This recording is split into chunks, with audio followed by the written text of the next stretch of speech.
উন্নতির মানদণ্ড কি? আমরা এখন যেখানে আছি না, 1776 সালে অ্যাডাম স্মিথ তার চেয়ে আগের জায়গায় ছিল। 1776 সালে অ্যাডাম স্মিথ একটা বই লিখেছেন, তার নাম হচ্ছে যে দ্য ওয়েলথ অফ নেশন, এই কিভাবে একটা রাষ্ট্রের ওয়েলথ ফাংশন করে। ওই 1776 সালে তিনি যে চিন্তাগুলো করেছেন, এখন পর্যন্ত আমরা সেই চিন্তা বাস্তবায়ন করতে পারি নাই। 1776 সালের চিন্তা, কিন্তু ওই চিন্তা বাস্তবায়ন করেছে পশ্চিমারা। পশ্চিমা সভ্যতা যেটা আপনি দেখছেন দাঁড়িয়ে আছে, এই একটা বইয়ের উপর দাঁড়িয়ে আছে। যেমন একটা এক্সাম্পল দিই, আলোচনা কঠিন হয়ে যাবে, অন্যদিকে যাব। আমরা মনে করি যে অর্থনীতি আমরা নিয়ন্ত্রণ করব, ঠিক আছে, অর্থনীতির পুরো বিষয়গুলো আমরা নিয়ন্ত্রণ করে আমরা সমৃদ্ধি নিয়ে আসবো। আসলে বিষয়টা কি জানেন? অর্থনীতির নিজের একটা ফ্লো আছে, ও নিজেই নিজেকে নিয়ন্ত্রণ করে, এবং তার উপর একটা ইনভিজিবল হ্যান্ড থাকে, অদৃশ্য হাত, যেটা আমরা বলি আল্লাহ রাব্বুল আলামিন। আল্লাহ রাব্বুল আলামিন এই পুরো অর্থনীতিকে নিয়ন্ত্রণ করে। আমরা যখন সেটাকে ইন্টারফেয়ার করতে যাব, তখন ইকোনমি কলাপস করে যাবে। এই যে করছে কলাপস। আরো ব্যাপার আছে, শুধু ব্যবসা, অর্থনীতি, এক্সপোর্ট ইম্পোর্ট, এগুলোকে তিনি জাতির মানদণ্ড বলতেন না। তিনি বলতেন যতক্ষণ পর্যন্ত জাতির প্রত্যেক ব্যক্তির মধ্যে এথিক্স না আসবে, নীতি যতক্ষণ পর্যন্ত না আসবে, আপনি করাপশন থামাতে পারবেন না। তাই হয়েছে না? শুধু ব্যবসা না, আদর্শ কতটুকু আছে? এই যে আপনি দেখছেন বিভিন্ন জায়গায় ভেজাল খাবার খাওয়াচ্ছে, ওদের কি টাকার অভাব আছে? ওদের টাকার কিন্তু অভাব নাই। নেম ফ্রেমের কোনো ঘাটতি আছে? এস্টাবলিশড বিজনেস, তাহলে কেন আপনাকে ভেজাল খাওয়াবে? কারণ তার মধ্যে এথিক্স নাই, নীতি নাই। এই জন্য জাতির প্রত্যেক সদস্যকে, মানে প্রত্যেক জনগণের প্রত্যেককেই আগে নীতিগত শিক্ষা দেওয়া উচিত। আর এই কাজটাই করে ইসলাম, বলে সুবহানাল্লাহ। এই এথিক্স এবং নীতি শেখায় কে? ইসলাম। ইসলামের চেয়ে সার্বজনীনভাবে এবং যুগোপযোগীভাবে কেউ এথিক্স শেখাতে পারবে না। কাগজে কলমে অনেকে অনেক কথা বলতে পারে, প্র্যাকটিক্যালি শেখাবে কে? ইসলাম। এখন বলতে পারেন তাহলে মুসলিমদের মধ্যে দুর্নীতি কেন, মুসলিমদের মধ্যে কেন এই সমস্যাগুলো হয়? উত্তর একটাই, ওই যে স্যার বলে গেলেন, আমি বিভিন্ন ওয়াজে যে এক এক জায়গায় এক এক কথা বলে। উত্তরটা কি? উত্তরটা হচ্ছে যে কোরআন এবং সুন্নাহর সঠিক যে শিক্ষাটা আছে, এই শিক্ষাটা আমরা অনেকেই বাস্তবায়ন করতে পারছি না। এটা আমাদের ব্যর্থতা। এটা কাদের ব্যর্থতা? এটা আমাদের ব্যর্থতা। এখানে আমাদের ব্যক্তির স্বার্থ থাকতে পারে, এখানে আমার জ্ঞানের স্বল্পতা থাকতে পারে, আমার ভিতরে অহংকার থাকতে পারে, বা আমি অল্প শিক্ষিত হতে পারি, এবং এমন হতে পারে আমার জ্ঞানটা যুগোপযোগী না। ইসলামিক জ্ঞান আমার মধ্যে আছে, কিন্তু কিভাবে এই জ্ঞান দিয়ে ওয়ার্ল্ডকে ডিল করবো, এই জ্ঞানটা আমার মধ্যে নাই। এই কারণে আমরা হয়তোবা ইসলাম, কোরআন সুন্নাহ হাতে থাকার পরেও এই সমস্যাগুলো ফেস করছি। প্রথম সমস্যা হচ্ছে বস্তুবাদিতা। আল্লাহর আখিরাতে কতটুকু দাম আছে দুনিয়ার? আল্লাহ পাক বলছেন একটা মাছির পাখার সমানও না। একটা মাছির পাখার কি দাম আছে আপনার কাছে? আল্লাহ পাক বলছেন পুরো দুনিয়ার দাম আমার কাছে যদি একটা মাছির পাখার সমান হতো, তাহলে এই দুনিয়াতে কোনো কাফের মুশরিক পানি পান করতে পারতো না। তার মানে এই দুনিয়াতে যা করো করো, আমার তো কোনো দামই নাই দুনিয়া। কালকেই তো আমি দুনিয়া ধ্বংস করব। আর ওই যে দুই জাতির কথা বললাম, জিন এবং মানব জাতি, আপনারা সূরা আর রহমান পড়বেন। রহমান নামটা অনেক ব্যাপক, দয়াময়ের নাম, তার মানে আল্লাহ পাক মার্সিফুল, মোস্ট মার্সিফুল। কিন্তু এই সূরা আর রহমানেই একটা ভয়ঙ্কর আয়াত আছে, কি? সানাফরুগু লাকুম আইয়ুহাস সাকলান। হে মানুষ এবং জিন, হে মানুষ এবং জিন, শীঘ্রই আমি তোমাদের দুইটা জাতিকে ডিল করার জন্য ফারেক হচ্ছি, অপেক্ষা করতে থাকো। মানে আল্লাহ পাক কুল্লু ইয়াউমিন হুয়া ফি শাআন, মানে আল্লাহ পাক কি করেন? সব সময় তার কাজে ব্যস্ত আছেন। মহাবিশ্বের তো গ্রহ, নক্ষত্র, গ্যালাক্সির অভাব নাই, মাখলুকের কোনো অভাব নাই। আল্লাহ পাক প্রত্যেকটা মুহূর্তেই তার কাজে ব্যস্ত আছেন, তার কাজে শানে ব্যস্ত আছেন। কিন্তু এই ব্যস্ততা থেকে ফারেক হবেন কাদের জন্য? মানুষ আর জিনের জন্য। সুবহানাল্লাহ, মানুষ আর জিনের জন্য। আল্লাহ পাক বলেন সানাফরুগু লাকুম আইয়ুহাস সাকলান। দাঁড়াও, দুনিয়ার মধ্যে এইসব করে বেড়াচ্ছ, তোমাদের দুই জাতির জন্য আমি অচিরেই ফারেক হব ইনশাআল্লাহ। ওইটাই হলো কিয়ামতের দিন। যদি ওই দিনটা আমরা মাথায় রেখে চলি, ইনশাআল্লাহ আমরা কেউ বস্তুবাদী হব না ইনশাআল্লাহ। আল্লাহ পাক আমাদের সবাইকে দুনিয়া মুসাফিরের মতো থাকার তৌফিক দান করুন। আমরা উন্নতি করব, অবশ্যই অগ্রগতি করব, আমরা সবকিছুই করব, কিন্তু দুনিয়ার পূজায় ডুবে যাব না। এটা একটা বড় চ্যালেঞ্জ। মানে মধ্যমপন্থী থাকতে হবে, না একদম গোলালু মার্কা আর না চরমপন্থী, মাঝামাঝি থাকার চেষ্টা করতে হবে। আল্লাহ তৌফিক দান করুন। ঢাকাবাসীর জন্য এর চেয়ে বড় কোনো নসিহত হতে পারে না। ঢাকা থেকে, ঢাকার মতো যত মানে সিটিজ, মেগা সিটিজ আছে, এই সারা ওয়ার্ল্ডে, তাদের জন্য এটাই প্রথম নসিহত, বস্তুবাদিতা ত্যাগ করতে হবে। বস্তুবাদিতা। আল্লাহ পাক আমাদের সবাইকে বাকির খাতা পূর্ণ করার তৌফিক দান করুন। এখন একটা লক্ষ্য পেলাম, কি জন্য দুনিয়া এসেছি? আল্লাহর ইবাদত করার জন্য। এখন অনেকে ভুল বুঝে প্রশ্ন করতে পারে, তাদের জ্ঞানের স্বল্পতা। আমি ওদেরকে দোষারোপ করবো না, কারণ আমাদের শিক্ষার সমস্যা আছে। আমরা তো সবার মাঝে ইসলামিক সার্বজনীন শিক্ষা দিতে পারছি না। এই কারণে অনেকে প্রশ্ন করতে পারে, তাহলে কি সারা জীবন আল্লাহ বিল্লাহি করতে হবে? আমি কি সারা জীবন তাসবিহ তাহলিল জিকির আজকার নামাজি পড়ে বেড়াবো? তাহলে এটা হলো তার ভুল বুঝ। এই আয়াত সম্পর্কে ভুল ব্যাখ্যা। সঠিক ব্যাখ্যাটা কি? সঠিক ব্যাখ্যা হচ্ছে সূরা হাশরের 7 নম্বর আয়াত। কত নম্বর? সূরা হাশর 7 নম্বর আয়াত। আল্লাহ পাক বলছেন, ওয়ামা আতাকুমুর রাসূলু ফাখুযুহু। রাসূলুল্লাহ সাল্লাল্লাহু আলাইহি ওয়াসাল্লাম তোমাদেরকে যা যা দিয়েছেন সব নিয়ে নাও। ওয়ামা নাহাকুম আনহু ফান্তাহু। রাসূল যা থেকে বিরত থাকতে বলেছেন সমস্ত বিষয় থেকে দূরে থাকো। এখন এই আয়াতটাকে সামনে রেখে কোরআন সুন্নাহকে যদি আমরা ঘাঁটি, আমরা দেখব রাসূলুল্লাহ সাল্লাল্লাহু আলাইহি ওয়াসাল্লাম পেশাব পায়খানা ইস্তেনজা করা থেকে শুরু করে রাষ্ট্র চালানো পর্যন্ত প্রতিটা কাজের হেদায়েত দিয়ে গেছেন। আলহামদুলিল্লাহ। এটা কেউ মানি বা না মানি, দিয়ে গেছেন, এটা বিশ্বাস করতে হবে। আমল করতে পারি বা না পারি, নবী দিয়ে গেছেন, বিশ্বাস করতে হবে। দলিল চাচ্ছেন, আপনি সহিহ বুখারী খোলেন, মুসলিম খোলেন, তিরমিজি, নাসাই, আবু দাউদ এগুলো খোলেন, দেখবেন আপনি ইস্তেনজা করবেন কিভাবে, বসবেন কিভাবে, ঢোকার সময় কোন পা দিয়ে ঢুকবেন, বের হওয়ার সময় কোন পা দিয়ে বের হবেন, ইস্তেনজা করার সময় কথা বলতে পারবেন কিনা, কতটুকু বলতে পারবেন, গোসল কেমন করে করবেন, ওযু কিভাবে করবেন, আপনি আগে কি পা থেকে শুরু করবেন নাকি হাত থেকে শুরু করবেন, কিভাবে নামাজ পড়বেন, আগে গিয়ে কি সেজদা করবেন নাকি ইকামত হবে, আজান হবে, আল্লাহু আকবার তাকবীর দিবেন, কিভাবে নামাজ শেষে বের হয়ে আপনি ব্যবসায় চলে যাবেন, কিভাবে আপনি ব্যবসা করবেন, কিভাবে চাকরি বাকরি করবেন, সমাজের মানুষের সাথে মেলামেশা করবেন, মানুষকে দিনের দাওয়াত দিবেন, ইভেন কিভাবে আপনাকে যদি আল্লাহ ক্ষমতা দেন আপনি কিভাবে সোসাইটি মেনটেন করবেন, সমাজ এবং রাষ্ট্র মেনটেন করবেন, প্রতিটা হেদায়েত খুঁটিনাটি কোরআন এবং সুন্নাহ দিয়েছে আমাদেরকে। এই বিশ্বাস আগে রাখতে হবে। এই বিশ্বাস না রাখলে কেউ মুসলিম হতে পারবে না। I am very sorry to say, এই বিশ্বাস না করলে কেউ মুসলিম হতে পারবে না। আগে বিশ্বাস, তারপরে কাজ করতে পারেন কিনা সেটা পরের ইস্যু। এবং আমি বলে দিচ্ছি, এই যুগে আপনি 100% পারবেন না। সিম্পল, এই যুগে আপনি 100% পারবেন না, এটা স্বাভাবিক। কারণ এই পুরো বিশ্বটা তো ইসলামাইজড না। পুরো বিশ্ব কি ইসলামাইজড? বরং পুরো বিশ্বটা কুফরের উপর আছে। কিসের উপর আছে? পুরো ওয়ার্ল্ডটাই কুফরের উপর আছে, পুরো ওয়ার্ল্ডটাই। একটা এক্সাম্পল আমি প্রমাণ করতে পারি, একটা এক্সাম্পল খালি। আল্লাহ পাক বলছে সূরা মুলক, রাতের বেলা পড়তে হয় না সূরা মুলক? রাতের বেলা সূরা মুলক পড়তে হয়, যে পড়বে তার কবরের আযাব হবে না ইনশাআল্লাহ। কবরের আযাব থেকে আল্লাহ পাক তাকে বাঁচাবেন ইনশাআল্লাহ। সূরা মুলক তেলাওয়াত করতে হবে রাতের বেলা। এই সূরার প্রথম আয়াতে আল্লাহ বলেছেন, তাবারাকাল্লাযী, বরকতময় সেই আল্লাহ, বিয়াদিহিল মুলক, যার হাতে পুরো মহাবিশ্বের ক্ষমতা। কার ক্ষমতা? তাবারাকাল্লাযী বিয়াদিহিল মুলক, বরকতময় সেই আল্লাহ যার হাতে পুরো মহাবিশ্বের ক্ষমতা, সার্বভৌমত্ব। ক্ষমতার বাংলা কি বলতে পারি আমরা? এটাকে ইংরেজিতে আপনারা কি বলেন? আপনারা বলেন সভরেন্টি। কি বলেন? সভরেন্টি বিলংস টু আল্লাহ। এখানে সভরেন্টি বিলংস টু কি? আল্লাহ। কিন্তু এই পুরো বিশ্বের সার্বভৌমত্বের মালিক কি এখন আল্লাহর বাকি আছে? মানুষ নিজের হাতে নিয়ে নিয়েছে। কথা বুঝতে পারছেন না? পুরো বিশ্বে আল্লাহর সার্বভৌমত্ব চলে এখন, মানুষের সার্বভৌমত্ব চলে এখন। তো পুরো ওয়ার্ল্ডটাই কুফরের উপর আছে না? বিশ্বটাই কুফরের উপর। এখন বাদ দেন, এই ওয়ার্ল্ডে আপনি 100% ইসলাম ডিল করতে পারবেন না, সিম্পল। কিন্তু আগে বিশ্বাস করেন যে একদম টয়লেট থেকে শুরু করে আসমান পর্যন্ত সবকিছুই হেদায়েত কোথায় আছে? কোরআন শুনে আছে কি নাই? এখন মানতে পারি না, সেটা আলাদা ইস্যু। কেউ বিশ্বাস করেছে, মানতে পারে না, আল্লাহ তাকে মাফ করে দিবে ইনশাআল্লাহ। বিশ্বাস করেছি, মানতে পারিনি, আল্লাহ মানে বিশ্বাস করেছি, আমল করতে পারি নাই, হে আল্লাহ আমল করতে গিয়েছি, প্রতিবন্ধকতা পেয়েছি, সমাজ এমন ছিল না, বিশ্ব এমন ছিল না, আমি পারি নাই, আল্লাহ মাফ করে দাও। ইনশাআল্লাহ আল্লাহ মাফ করে দিবেন ইনশাআল্লাহ। আল্লাহ পাক বলেছেন, কারো আমল নামায় যদি শিরকের পাপ না থাকে, যে কোনো গুনাহ আল্লাহ যাকে ইচ্ছা মাফ করে দিবেন। আমল নামায় খালি শিরকের পাপ রাখা যাবে না, যে কোনো গুনাহ আল্লাহ যাকে ইচ্ছা মাফ করতে পারেন।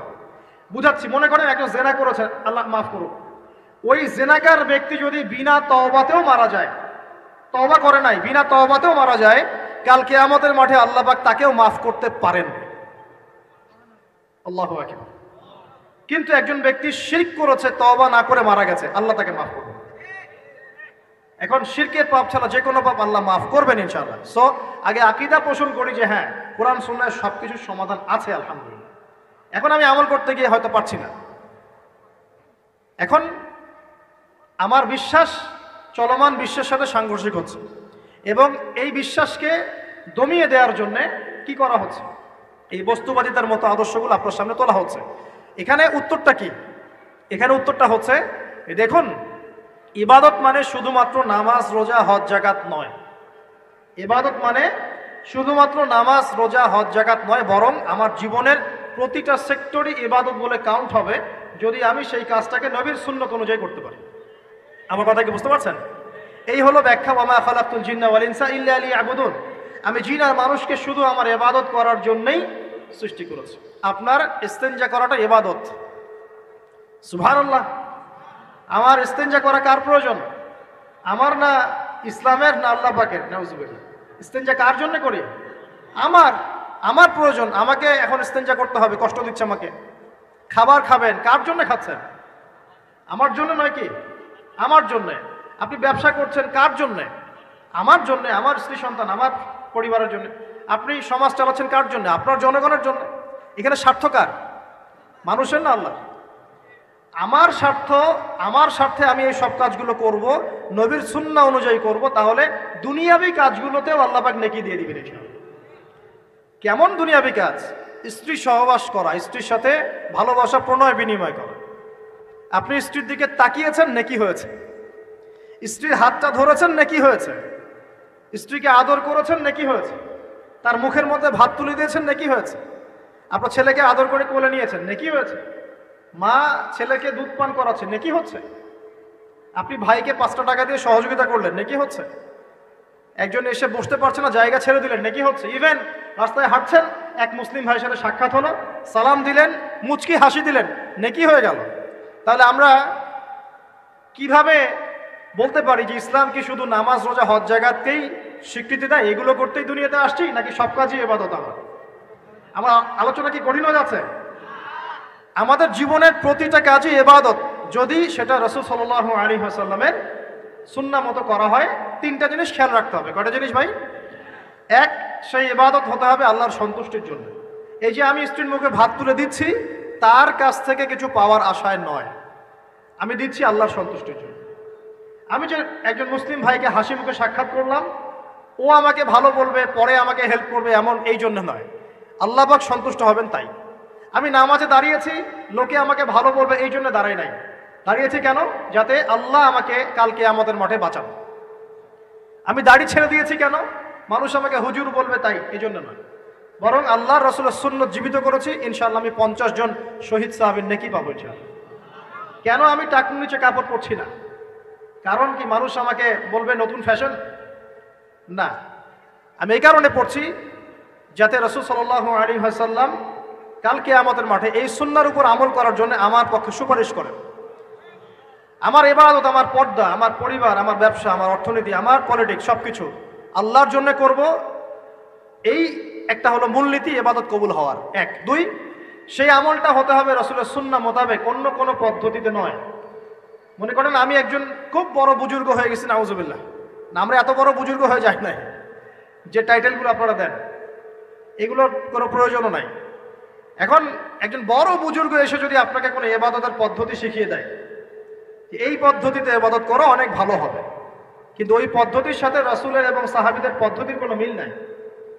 মুখরোচক মনে হলেও, দেখতে সুন্দর মনে হলেও, এবং অনেক মানুষ তা করছে এরকম দলিল থাকলেও সেই কাজটা করা যাবে না। কারণ কি? কারণ সেই কাজটা রাসূল সাল্লাল্লাহু আলাইহি ওয়াসাল্লামের সুন্নাহ মাফিক হয়নি।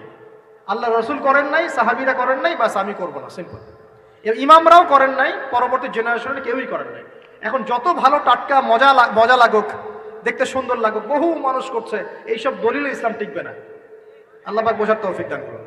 1 নম্বর শর্ত, আল্লাহর সন্তুষ্টির জন্য হতে হবে। 2 নম্বর, রাসূলের পদ্ধতিতে হতে হবে। 3 নম্বর, খুব ডিফিকাল্ট, 3 নম্বরটা বেশি ডিফিকাল্ট। প্রথম 2টা পার হয়ে গেলেও 3 নম্বরে গিয়ে আমরা আটকে যাচ্ছি আর কি। বলবো? রাগটাগ করবেন না তো? 3 নম্বর হচ্ছে রিজিক হালাল হতে হবে। রিজিক হালাল হতে হবে। পশ্চিমার আদলে গড়া এই পুরো বিশ্বের বেশিরভাগ মানুষের রিজিক এখন হারাম। কেন হারাম? কারণ কোনো না কোনোভাবে আমরা সুদের সাথে সম্পৃক্ত হয়ে যাচ্ছি, কোনো না কোনোভাবে। আর নবীজি অনেক আগেই বলেছিলেন, 1400 বছর আগে, যে একটা জামানা তোমাদের সামনে আসবে, যে মানুষ সুদ খেতে চাইবে না তার গায়েও সুদের ছিটাফোঁটা গিয়ে লাগবে। লাগছে কিনা? এখন আপনি খেতে চাইবেন না, আপনাকে মেসেজ পাঠিয়ে দেওয়া হবে আপনার অ্যাকাউন্টে এত টাকায় যোগ হয়েছে। কি করবেন এখন? টাকাটা আপনি সুদের টাকা। সুদের টাকা মানে কি?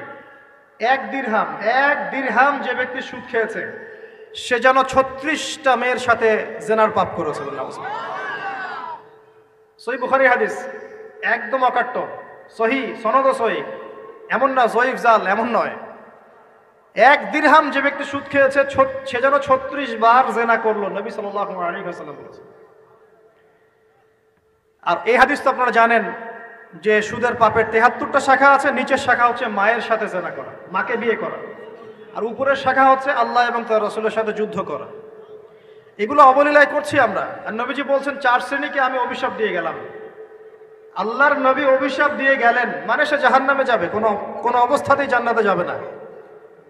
ইল্লা মাশা আল্লাহ। 1, যে সুদ খায়। 2, যে সুদ দেয়। 3, সাক্ষী থাকে। 4, লিখে রাখে। এখন বলেন এই সিস্টেমের বাইরে কতজন মানুষ আছে? এর বাইরে আবার আছে যাকাত না দেয়া, সম্পদ হারাম হয়ে যাচ্ছে। এর উপর আবার আছে ঘুষ। জানাদির অনেক সময় চাকরি বাকরি হয় না। আস্তে আস্তে এগুলো আমরা ট্রেডিশন বানিয়ে নিয়েছি। এক সময় আমরা, শোনেন, এটাকে বলা হয় নিউট্রালাইজেশন, মানে স্বাভাবিকীকরণ। খুব কঠিন টার্ম বলে ফেলছি মনে কিছু কিছু। যেমন আগে ধর্ষণ হলে আমরা খুবই সোচ্চার ছিলাম এবং সারা এলাকা ফেটে যেত, এত বড় কথা। কেউ মাপে কম দিলে, ধরা পড়লে চক্ষু লজ্জায় সে সমাজে চলতে পারতো না। কেউ চুরি করলে চক্ষু লজ্জায় বের হতে পারতো না। আস্তে আস্তে আস্তে আস্তে আস্তে আস্তে এই যে মাপে কম দেয়া বলেন, সুদ বলেন, জেনা বলেন, আস্তে আস্তে পাপগুলোকে আমরা নিউট্রালাইজেশন করে ফেলেছি, নিউট্রালাইজ হয়ে গেছে। হ্যাঁ, দর্শন ডেইলি 4-5টা হয়। সুদ সবাই খায়, আমিও খাই। জেনা তো সবাই করে, বয়ফ্রেন্ড গার্লফ্রেন্ড ফ্রি মিক্সিং আছে, আমি করলে সমস্যা কি? ওর তো 4টা, আমার তো মাত্র 1টা। ওর চেয়ে আমি ভালো। ওর 5টা বয়ফ্রেন্ড, আমার তো 1টা। ওর 4টা গার্লফ্রেন্ড, আমার তো 1টা। আমি তো ভালো। আমার ছেলে খুব ভালো, শুধু মাঝে মাঝে একটু ড্রিঙ্কস করে, ব্যাপারটা এরকম আর কি। তো এই যে পাপকে নিউট্রালাইজেশন করা হচ্ছে আস্তে আস্তে, স্বাভাবিকীকরণ। এই ফ্লোতে আমরা মোটামুটি সবাই পড়ে গিয়ে এখন রিজিক হারাম হয়ে যাচ্ছে। ঘুষ দিতে হয় না, চাকরি হবে না।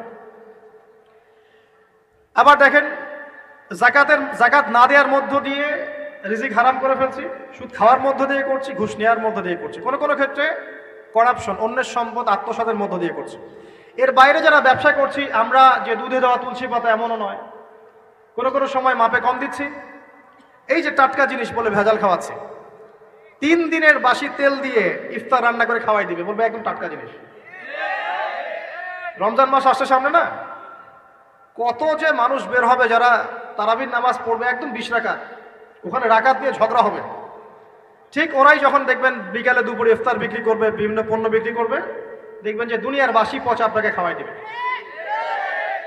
এই শ্রেণীর মানুষের ধারণা যে লা ইলাহা ইল্লাল্লাহ শুধু মসজিদে আছে, বাজারে নাই। এটা ধারণা, লা ইলাহা ইল্লাল্লাহ মুহাম্মাদুর রাসূলুল্লাহ, এটা মসজিদে আছে, বাজারে, সমাজে, অন্য জায়গায় নাই। এটা তাদের ধারণা। তাদের এই ধারণা অচিরেই ভাঙবে যখন মৃত্যুর দূত চলে আসবে ইনশাআল্লাহ। তখন বুঝবে লা ইলাহা ইল্লাল্লাহ একটা সার্বজনীন কালিমা, যেটা জীবনের সব ক্ষেত্রেই চলতে হবে। আল্লাহ পাক আমাদেরকে বোঝার তৌফিক দান। নবীজি বলছেন, আর দুনিয়া সিজনুল লিল মুমিন, দুনিয়া মুমিনদের জন্য কারাগার। কারাগার মানে যেখানে আমি স্বতন্ত্র স্বাধীন নই। এখানে প্রশাসন অনেক ভাই বোন আছেন, তারা জানেন কারাগার কি জিনিস। আর যারা 2-1 বার যাওয়া আসা করেছে ওরা জানে কি জিনিস। এখানে আপনার কোনো ব্যক্তি স্বাধীনতা নাই। আপনি আপনার ইস্তেঞ্জা করবেন, শিশি যেতে পারবেন না, আপনি পারমিশন নিতে হবে, তারা নিয়ে যাবে, তারপরে যেতে পারবেন, তাও হ্যান্ডকাপ পরিয়ে। দুনিয়া সিজনুল লিল মুমিন, দুনিয়া মুমিনদের কারাগার। এখানে আপনি খেতে পারবেন না, খাবার আসবে তারপর খাবেন। ঘুমাতে পারবেন না, যখন ঘুমানোর আদেশ দিবে তখন ঘুমাতে পারবেন। তাও কতক্ষণ ঘুমাবেন তাও ফিক্স করা। মানে কারাগার মানে কি? যেখানে আপনার ব্যক্তির স্বাধীনতা চলে না, যেখানে আমি চলবো একটা সিস্টেমের আওতায়। এখন নবীজি বলছেন দুনিয়াটাই হচ্ছে কারাগার। তাহলে এই দুনিয়ায় কেমন করে আমি প্রবৃত্তির দাসত্ব করতে পারি? কেমন করে আমি আল্লাহকে ভুলে নামাজ বাদ দিতে পারি? কেমন করে জাকাত সেই কবে ফরজ হয়েছে, মিল ইন্ডাস্ট্রিজ ফ্যাক্টরিজ করেছি, জাকাত দেই না। রমজান মাস যায় আসে, রোজাও রাখি না, তারাবি পড়তে পারি না।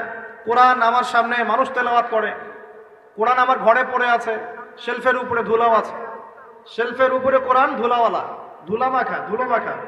কোরআন পড়ার তৌফিক হয় না, নবীর হাদিসগুলো চর্চা করার তৌফিক হচ্ছে না, ইসলামিক বইপত্র পড়তে পারি না।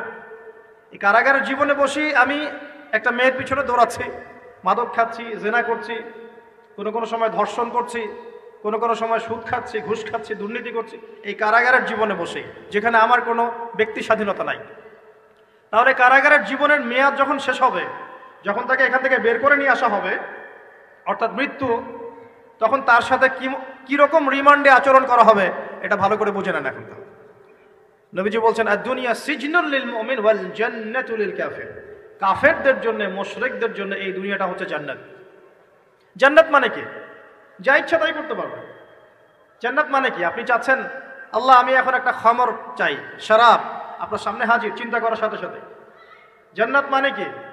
আল্লাহ আমি আপনাকে দেখতে চাই, আল্লাহকে আপনি দেখতে পারবেন। জান্নাত মানে কি? আপনি মধুর নহর, দুধের নহর, পানির নহর, শরাবের নহর, হুরুন ঈন চতুর্দিকে ঘোরাফেরা করছে।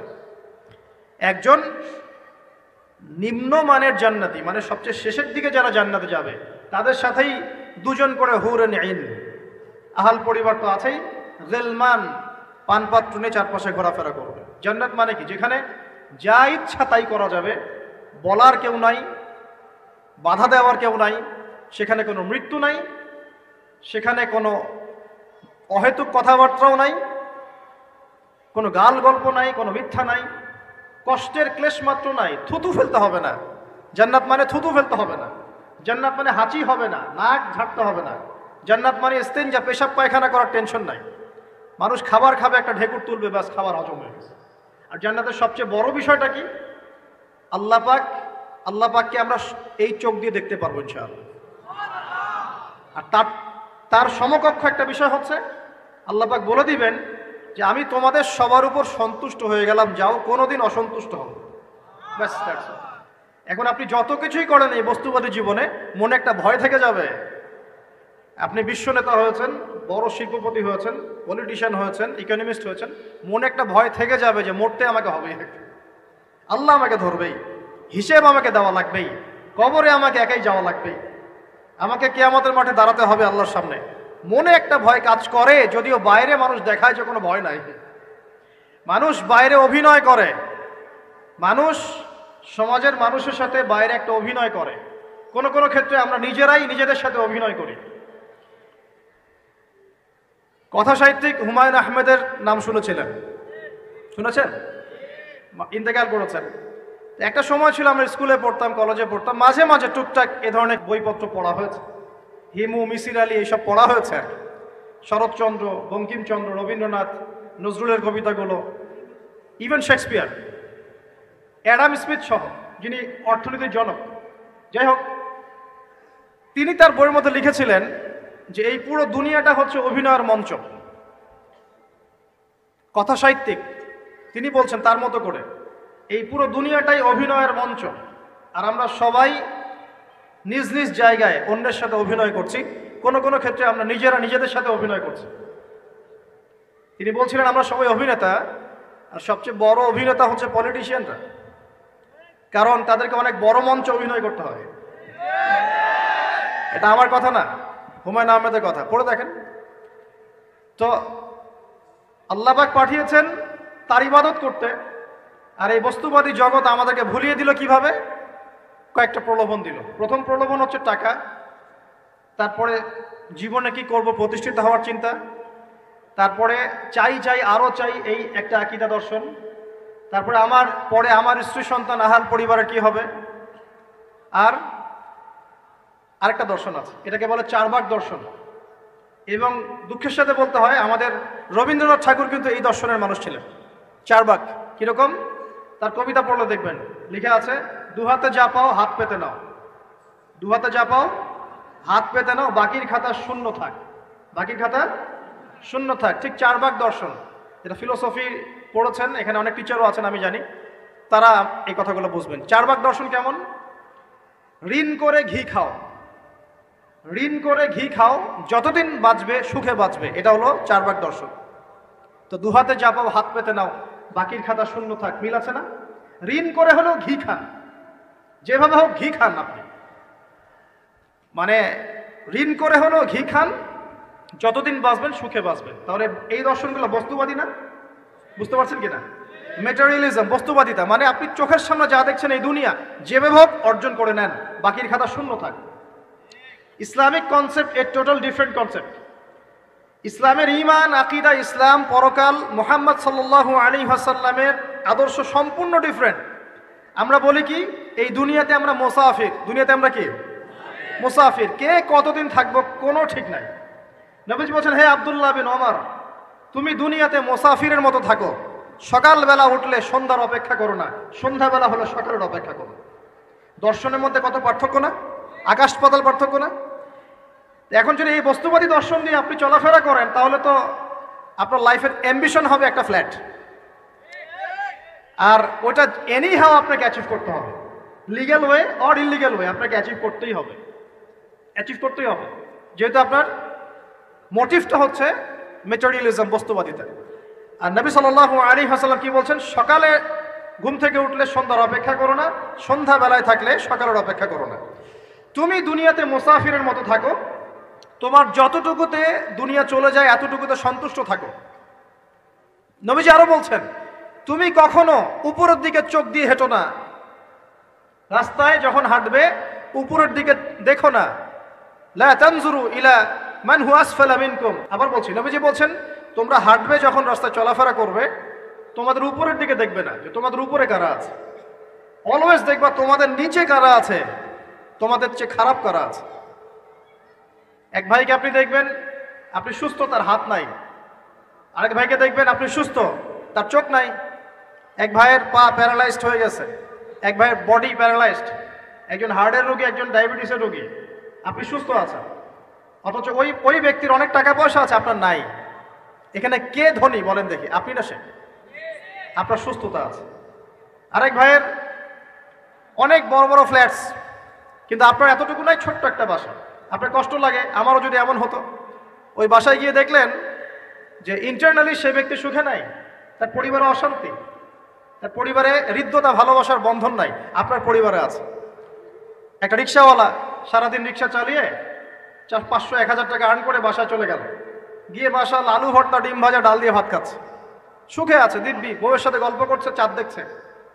আর সেই তো কবে আপনি ওয়াইফ কিনে চাঁদ দেখেছেন ঠিক নাই, আপনি টাকা অর্জন করার নেশায় বছরের পর বছর স্ত্রী থেকে দূরে আছে, দেখারই সৌভাগ্য হয় না।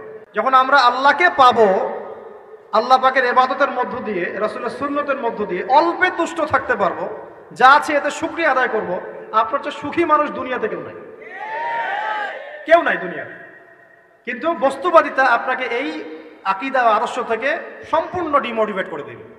আপনাকে খালি চাই চাই আরো চাই, ওই যে দু হাতে যা পাও হাত পেতে নাও, বাকির খাতা শূন্য থাক। আর আমাদের দর্শন, দু হাতে যা পাও হাত পেতে নাও না, বরং দুনিয়াতে যতটুকু পাও এতটুকুতে সন্তুষ্ট থাকো, বাকির খাতা শূন্য থাক না, বাকির খাতা পূর্ণ হোক। মানে পরকালটা বাকির খাতা না, পরকালের বাকির খাতাটা পূর্ণ হোক, প্রয়োজনে দুনিয়ার সব চলে যায় যাক। মাহফিল অ্যাপ, একজন মুসলিম হিসেবে মাহফিল অ্যাপ ব্যবহার করা আমাদের ঈমানি দায়িত্ব। প্রয়োজনে দুনিয়ার সব যদি চলেও যায় যাক, তারপরে বাকির খাতা কি হোক, পূর্ণ হোক। এটাই আল্লাহ রাব্বুল আলামিন সূরা আ'লার মধ্যে বলছেন, বাল তুসিরুনাল হায়াতাদ দুনিয়া, তোমরা এই দুনিয়ার জীবনটাকেই প্রাধান্য দিয়ে থাকো, ওয়াল আখিরাতু খায়রুন ওয়া আবকা, কিন্তু আখিরাত হচ্ছে সবচেয়ে উত্তম এবং চিরস্থায়ী। তো প্রিয় ভাই এবং বোনেরা যারা আলোচনা শুনছেন, আজকে আমাদের প্রথম সবক হওয়া উচিত দুনিয়ার নেশায় আমরা না পড়ি। আল্লাহ পাক আমাদেরকে তৌফিক দান। এর মানে এই না আমরা দুনিয়ার প্রোগ্রেসে যাব না, অবশ্যই যাব, আমরা অবশ্যই যাব। পুরো ন্যাশন, জাতিগতভাবেই আমাদেরকে এই ওয়ার্ল্ডের সমকক্ষ তো হতে হবে, হবে কি না? আমরা কি ওয়ার্ল্ডের সমকক্ষ হতে পেরেছি? আপনাদের কি মনে হয় যে মিলস, ইন্ডাস্ট্রিজ, ফ্যাক্টরিজ, সেতু, ফ্লাইওভার এইগুলো করলেই মনে হয় যে ওয়ার্ল্ডের সমকক্ষ হওয়া যায়? প্রত্যেক জনগণ ভিতর থেকে সুখী কিনা, তাদের অন্ন, বস্ত্র, চিকিৎসা, শিক্ষা, বাসস্থান, এই যে মৌলিক চাহিদা, বেকারত্ব ঘোচানো, 3 বেলা খাওয়া খেয়ে পরে বাঁচা, জীবনের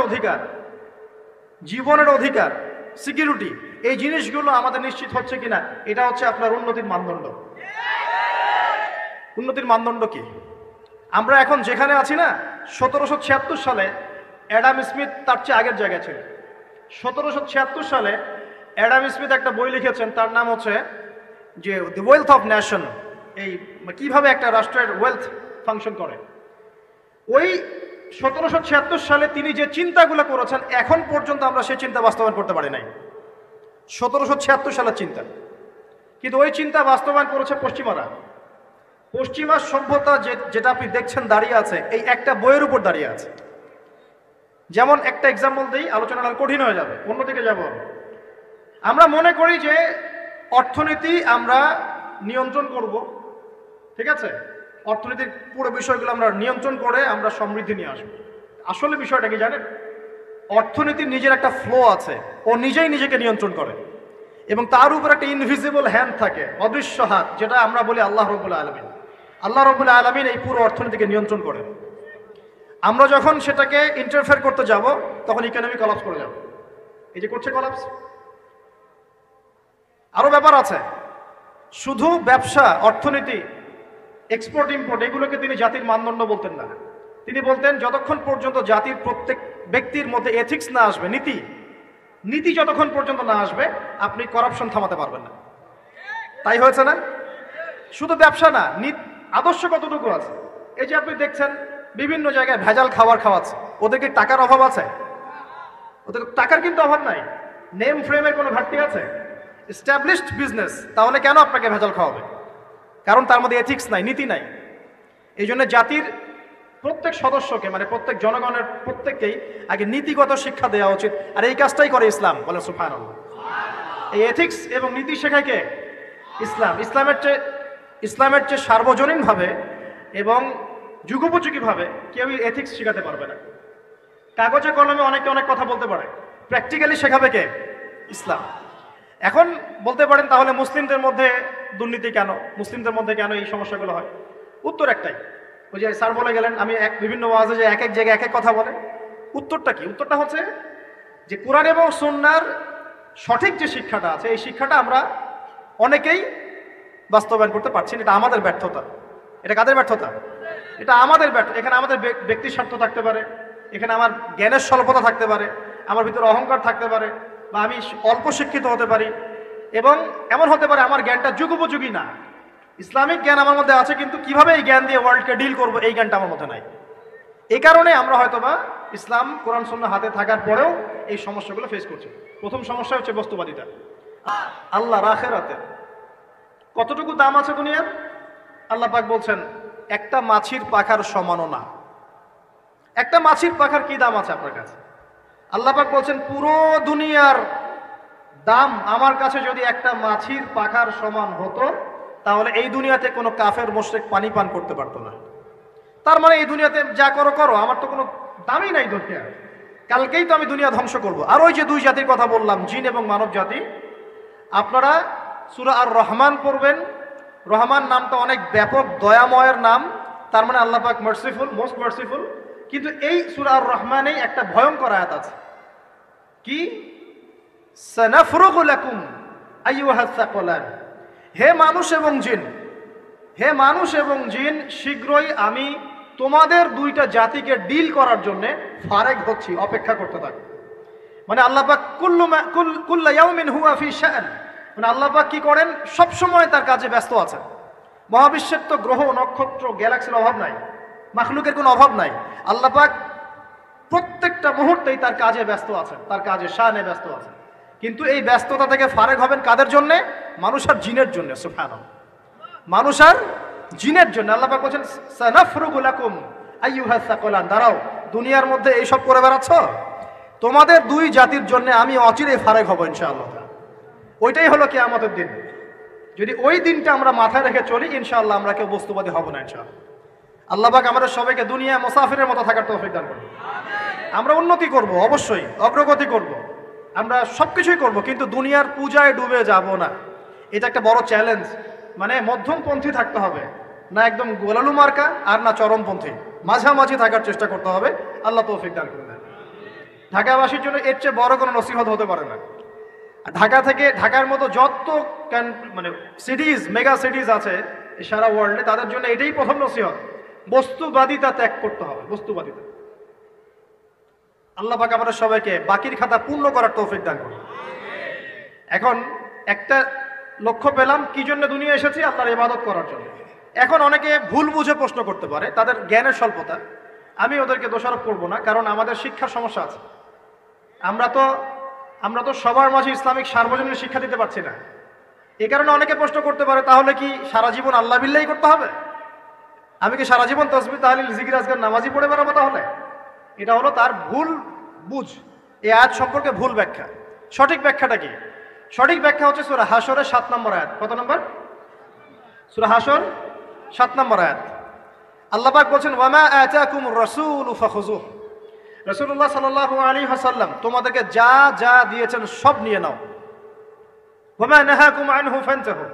রাসূল যা থেকে বিরত থাকতে বলেছেন সমস্ত বিষয় থেকে দূরে থাকো। এখন এই আয়াতটাকে সামনে রেখে কোরআন সুন্নাহকে যদি আমরা ঘাঁটি, আমরা দেখব রাসূলুল্লাহ সাল্লাল্লাহু আলাইহি ওয়াসাল্লাম পেশাব পায়খানা ইস্তেনজা করা থেকে শুরু করে রাষ্ট্র চালানো পর্যন্ত প্রতিটা কাজের হেদায়েত দিয়ে গেছেন। আলহামদুলিল্লাহ। এটা কেউ মানি বা না মানি, দিয়ে গেছেন, এটা বিশ্বাস করতে হবে। আমল করতে পারি বা না পারি, নবী দিয়ে গেছেন, বিশ্বাস করতে হবে। দলিল চাচ্ছেন, আপনি সহিহ বুখারী খোলেন, মুসলিম খোলেন, তিরমিজি, নাসাই, আবু দাউদ এগুলো খোলেন, দেখবেন আপনি ইস্তেনজা করবেন কিভাবে, বসবেন কিভাবে, ঢোকার সময় কোন পা দিয়ে ঢুকবেন, বের হওয়ার সময় কোন পা দিয়ে বের হবেন, ইস্তেনজা করার সময় কথা বলতে পারবেন কিনা, কতটুকু বলতে পারবেন, গোসল কেমন করে করবেন, ওযু কিভাবে করবেন, আপনি আগে কি পা থেকে শুরু করবেন নাকি হাত থেকে শুরু করবেন, কিভাবে নামাজ পড়বেন, আগে গিয়ে গিয়ে সেজদা করবেন নাকি ইকামত হবে, আজান হবে, আল্লাহু আকবার তাকবীর দিবেন, কিভাবে নামাজ শেষে বের হয়ে আপনি ব্যবসায় চলে যাবেন, কিভাবে আপনি ব্যবসা করবেন, কিভাবে চাকরি বাকরি করবেন, সমাজের মানুষের সাথে মেলামেশা করবেন, মানুষকে দিনের দাওয়াত দিবেন, ইভেন কিভাবে আপনাকে যদি আল্লাহ ক্ষমতা দেন আপনি কিভাবে সোসাইটি মেনটেন করবেন, সমাজ এবং রাষ্ট্র মেনটেন করবেন, প্রতিটা হেদায়েত খুঁটিনাটি কোরআন এবং সুন্নাহ দিয়েছে আমাদেরকে। এই বিশ্বাস আগে রাখতে হবে। এই বিশ্বাস না রাখলে কেউ মুসলিম হতে পারবে না। I am very sorry to say, এই বিশ্বাস না করলে কেউ মুসলিম হতে পারবে না। আগে বিশ্বাস, তারপরে কাজ করতে পারেন কিনা সেটা পরের ইস্যু। এবং আমি বলে দিচ্ছি, এই যুগে আপনি 100% পারবেন না। সিম্পল, এই যুগে আপনি 100% পারবেন না, এটা স্বাভাবিক। কারণ এই পুরো বিশ্বটা তো ইসলামাইজড না। পুরো বিশ্ব কি ইসলামাইজড?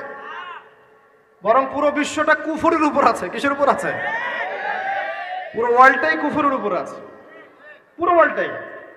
একটা এক্সাম্পল দিয়ে আমি প্রমাণ করতে পারি, একটা এক্সাম্পল খালি। আল্লাহ পাক বলছে সূরা মুলক, রাতের বেলা পড়তে হয় না সূরা মুলক? রাতের বেলা সূরা মুলক পড়তে হয়, যে পড়বে তার কবরের আযাব হবে না ইনশাআল্লাহ। কবরের আযাব থেকে আল্লাহ পাক তাকে বাঁচাবেন ইনশাআল্লাহ। সূরা মুলক তেলাওয়াত করতে হবে রাতের বেলা। এই সূরার প্রথম আয়াতে আল্লাহ বলেছেন, তাবারাকাল্লাযী, বরকতময় সেই আল্লাহ, বিয়াদিহিল মুলক, যার হাতে পুরো মহাবিশ্বের ক্ষমতা। কার ক্ষমতা? তাবারাকাল্লাযী বিয়াদিহিল মুলক, বরকতময় সেই আল্লাহ যার হাতে পুরো মহাবিশ্বের ক্ষমতা, সার্বভৌমত্ব। ক্ষমতার বাংলা কি বলতে পারি আমরা? এটাকে ইংরেজিতে আপনারা কি বলেন? আপনারা বলেন সভারেন্টি। কি বলেন? সভারেন্টি বিলংস টু আল্লাহ। এখানে সভারেন্টি বিলংস টু কে? আল্লাহ। কিন্তু এই পুরো বিশ্বের সার্বভৌমত্বের মালিক কি এখন আল্লাহর বাকি আছে? মানুষ নিজের হাতে নিয়ে নিয়েছে। কথা বুঝতে পারছেন না? পুরো বিশ্বে আল্লাহর সার্বভৌমত্ব চলে এখন, মানুষের সার্বভৌমত্ব চলে এখন। তো পুরো ওয়ার্ল্ডটাই কুফরের উপর আছে না? বিশ্বটাই কুফরের উপর। এখন বাদ দেন, এই ওয়ার্ল্ডে আপনি 100% ইসলাম ডিল করতে পারবেন না, সিম্পল। কিন্তু আগে বিশ্বাস করেন যে একদম টয়লেট থেকে শুরু করে আসমান পর্যন্ত সবকিছুই হেদায়েত কোথায় আছে, কোরআন শুনে আছে কি নাই? এখন মানতে পারি না, সেটা আলাদা ইস্যু। কেউ বিশ্বাস করেছে, মানতে পারে না, আল্লাহ তাকে মাফ করে দিবে ইনশাআল্লাহ।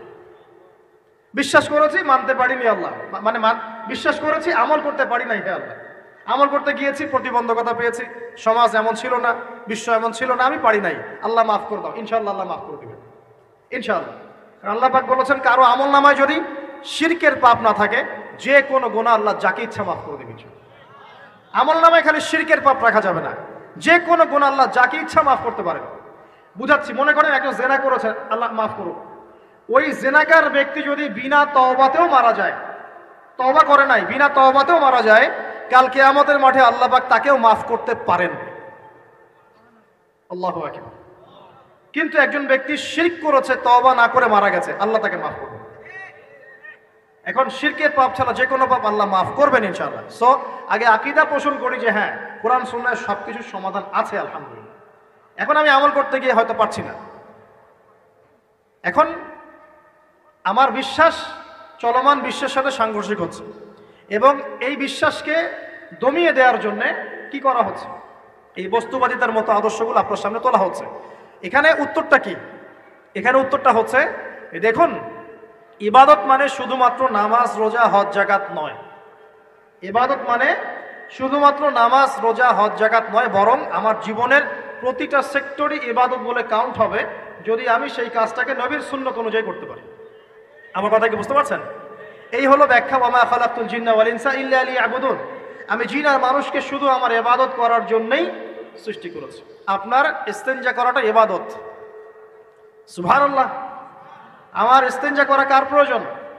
আমার না ইসলামের, না আল্লাহ পাকের? নাউজুবিল্লাহ। ইস্তেনজা কার জন্য করি? আমার প্রয়োজন। আমাকে এখন ইস্তেনজা করতে হবে, কষ্ট দিচ্ছে আমাকে। খাবার খাবেন, কার জন্য খাচ্ছেন? আমার জন্য নয় কি? আমার জন্যে। আপনি ব্যবসা করছেন, কার জন্যে? আমার জন্যে, আমার স্ত্রী সন্তান, আমার পরিবারের জন্য। আপনি সমাজ চালাচ্ছেন কার জন্য? আপনার জনগণের জন্য। এখানে স্বার্থ কার? মানুষের না আল্লাহ? আমার স্বার্থ, আমার স্বার্থে আমি এই সব কাজগুলো করব, নবীর সুন্নাহ অনুযায়ী করব, তাহলে দুনিয়াবি কাজগুলোতেও আল্লাহ পাক নেকি দিয়ে দিবেন ইনশাআল্লাহ। কেমন দুনিয়াবি কাজ? স্ত্রী সহবাস করা, স্ত্রীর সাথে ভালোবাসা, প্রণয় বিনিময় করা। আপনি স্ত্রীর দিকে তাকিয়েছেন, নেকি হয়েছে। স্ত্রীর হাতটা ধরেছেন, নেকি হয়েছে। স্ত্রীকে আদর করেছেন, নেকি হয়েছে। তার মুখের মধ্যে ভাত তুলে দিয়েছেন, নেকি হয়েছে। আপনার ছেলেকে আদর করে কোলে নিয়েছেন, নেকি হয়েছে। মা ছেলেকে দুধ পান করাচ্ছে, নেকি হচ্ছে। আপনি ভাইকে 5টা টাকা দিয়ে সহযোগিতা করলেন, নেকি হচ্ছে। একজন এসে বসতে পারছে না, জায়গা ছেড়ে দিলেন, নেকি হচ্ছে। ইভেন রাস্তায় হাঁটছেন, এক মুসলিম ভাইয়ের সাথে সাক্ষাৎ হলো, সালাম দিলেন, মুচকি হাসি দিলেন, নেকি হয়ে গেল। তাহলে আমরা কিভাবে বলতে পারি যে ইসলাম কি শুধু নামাজ, রোজা, হজ, যাকাতকেই স্বীকৃতি দেয়, এগুলো করতেই দুনিয়াতে আসছি, নাকি সব কাজই ইবাদত? আমার আলোচনা কি কঠিন হয়ে যাচ্ছে? আমাদের জীবনের প্রতিটা কাজই ইবাদত, যদি সেটা রাসূল সাল্লাল্লাহু আলাইহি ওয়াসাল্লামের সুন্নাহ মতো করা হয়। 3টা জিনিস খেয়াল রাখতে হবে। কয়টা জিনিস ভাই? এক, সেই ইবাদত হতে হবে আল্লাহর সন্তুষ্টির জন্য। এই যে আমি স্ত্রীর মুখে ভাত তুলে দিচ্ছি, তার কাছ থেকে কিছু পাওয়ার আশায় নয়, আমি দিচ্ছি আল্লাহর সন্তুষ্টির জন্য। আমি যে একজন মুসলিম ভাইকে হাসি মুখে সাক্ষাৎ করলাম, ও আমাকে ভালো বলবে, পরে আমাকে